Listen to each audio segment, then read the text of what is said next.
Masih bersama kami, saudara, di laporan khusus jelang pengumuman hasil pemilu 2024. Kami kembali hadirkan rapat pleno yang digelar Komisi Pemilihan Umum. Hari ini ada dua panel, ini adalah Ketua KPU RI Hashim Asyari yang memimpin rapat pleno rekapitulasi suara. Ada 4 provinsi, saudara, yang hari ini memasuki penghitungan suara tingkat nasional, yakni Provinsi Jawa Barat, kemudian juga Provinsi Maluku, Provinsi Papua, dan Provinsi Papua Pegunungan. Kalau tadi kami sempat menginformasikan kepada Anda, proses rekapitulasi suara tingkat nasional Provinsi Jawa Barat telah rampung. Kami koreksi bahwa untuk rekapitulasi suara tingkat provinsi di Jawa Barat masih berlangsung. Jadi ada 2 panel yang digelar oleh KPU RI, di mana satu panel untuk Provinsi Jawa Barat, sementara satu panel lagi untuk Provinsi Maluku. Selain proses untuk selanjutnya akan dibacakan oleh sudah dibuka Pak Ketua untuk DPR RI, akan dibacakan oleh Pak Kadif Sos Parmas, ya. Pak Hedi Hedian. Sebelum kita ketemu dulu yang penting, nanti yang dibacakan sudah benar dapilnya, ya.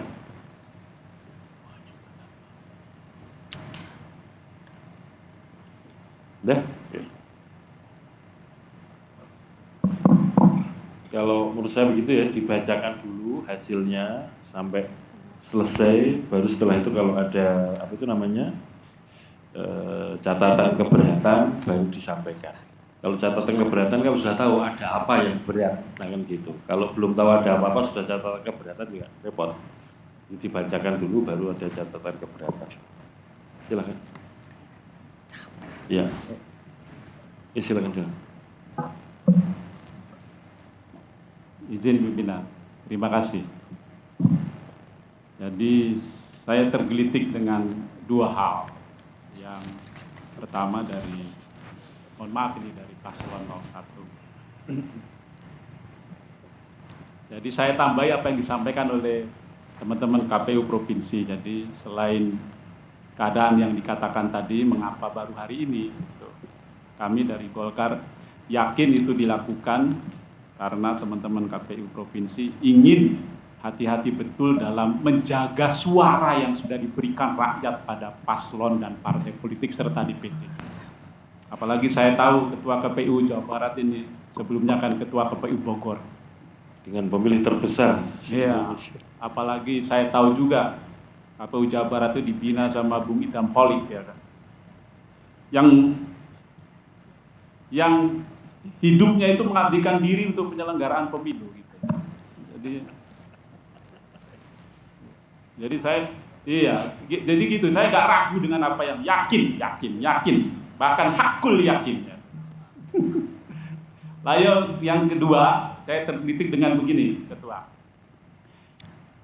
Pelaksanaan dari gedung KPU RI, saudara, kita akan bergeser ke gedung DPR MPR Senayan, Jakarta. Kita akan melihat jalannya aksi demo massa yang menuntut atau mendorong DPR untuk menggunakan hak angket untuk menelusuri dugaan kecurangan pemilu 2024. Demo dimulai jam 2 siang tadi dan saat ini masih berlangsung. Kami akan hadirkan gambarnya dari depan gedung DPR Senayan, Jakarta. Kita akan menuju ke jurnalis Kompas TV, ada Abel Insani. Abel, gambarkan kepada kami kondisi di sana slide untuk menuntut DPR menggunakan hak angket, apalagi menjadi tuntutan massa. Ya, kalau lihat alurnya tadi, rekomendasi yang disampaikan oleh Bawaslu, kemudian ditindaklanjuti bersama.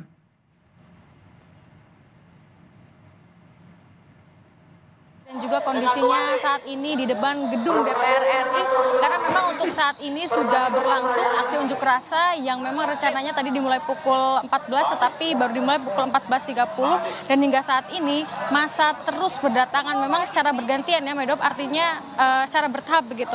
Tadi sudah ada massa dari 1 kelompok, lalu ke 2 kelompok, 3 kelompok, dan juga untuk saat ini sudah banyak sekali, dan juga banyak spanduk-spanduk dan juga bendera-bendera. Kalau Anda lihat di belakang saya, ini sudah ramai.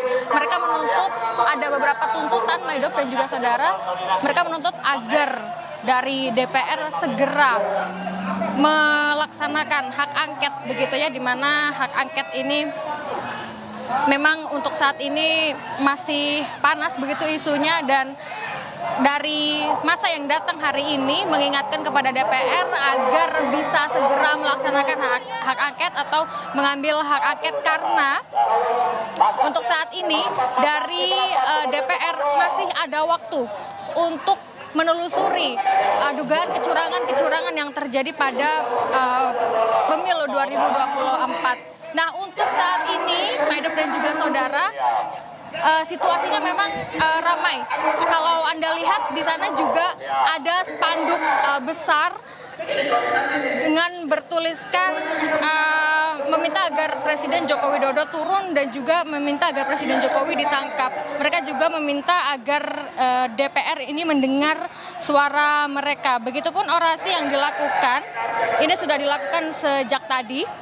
Sama, mereka juga sejak tadi mengungkapkan apa tuntutan-tuntutan yang diinginkan sehingga mereka datang kemari begitu. Sekitar ribuan orang sudah datang, dan juga karena adanya aksi ini, polisi juga melakukan antisipasi begitu Maidop untuk melakukan pengamanan secara ketat.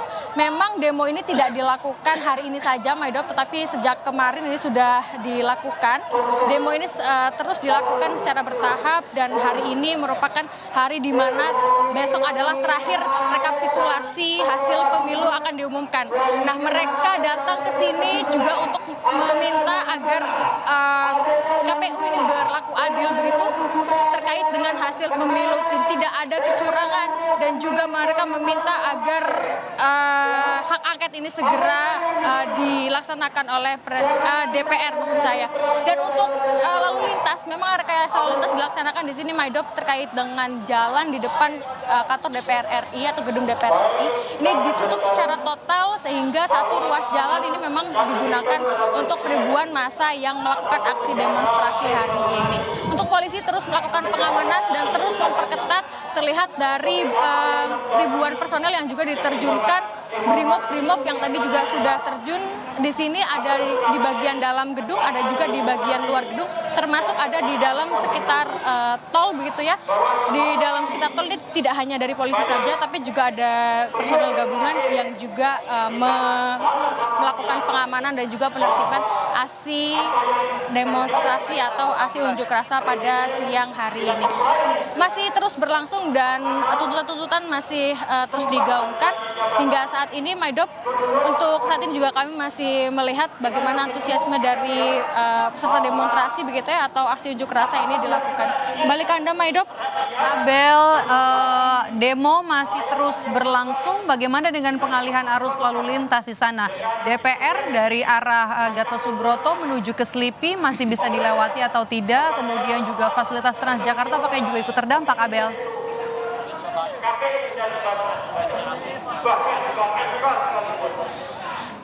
Maidop untuk Maidop, saya kurang mendengar, tapi saya sedikit mendengar terkait dengan arus lalu lintas di sini. Seperti yang saya katakan tadi, bahwa seluruh ruas jalan di depan gedung DPR RI ini memang ditutup, hanya dibuka ini untuk tol saja, tetapi tol ini juga dialihkan untuk kendaraan umum, karena memang untuk saat ini depan kantor DPR RI atau gedung DPR RI ini full untuk aksi unjuk rasa. Nah, termasuk Maidop untuk Transjakarta ini jalurnya juga ditutup, sehingga ada pengalihan jalur bis Transjakarta yang biasanya melintas di area depan gedung DPR RI ini dialihkan karena memang untuk saat ini tidak bisa dilewati, sehingga untuk jalur Transjakarta ini untuk saat ini atau sementara waktu lewat tol terlebih dahulu, dan ini sudah diarahkan oleh polisi yang memang sudah berjaga sejak tadi pagi untuk menertibkan dan juga memberikan pengertian kepada para pengguna jalan, tidak hanya yang berdemonstrasi saja, tetapi juga para pengguna jalan yang menggunakan jalan raya. Himbauan dari kepolisian untuk para demonstran ini adalah mereka untuk tetap menjaga ketertiban, sehingga aksi unjuk rasa ini tetap damai dan juga tertib begitu, tidak ada aksi anarkis dan juga tidak ada hal-hal yang tidak diinginkan. Termasuk tadi juga saya mendengar bagaimana orasi yang disebutkan bahwa mereka tidak mereka meyakini tidak ada penyusup atau demo ini tidak ditunggangi oleh pihak-pihak manapun, sehingga mereka pure atau asli ingin mengungkapkan tuntutan mereka pada aksi demonstrasi yang terjadi pada siang ini. Maidop. Ya baik, terima kasih jurnalis Kompas TV Abel Insani melaporkan langsung dari depan gedung DPR Senayan, Jakarta.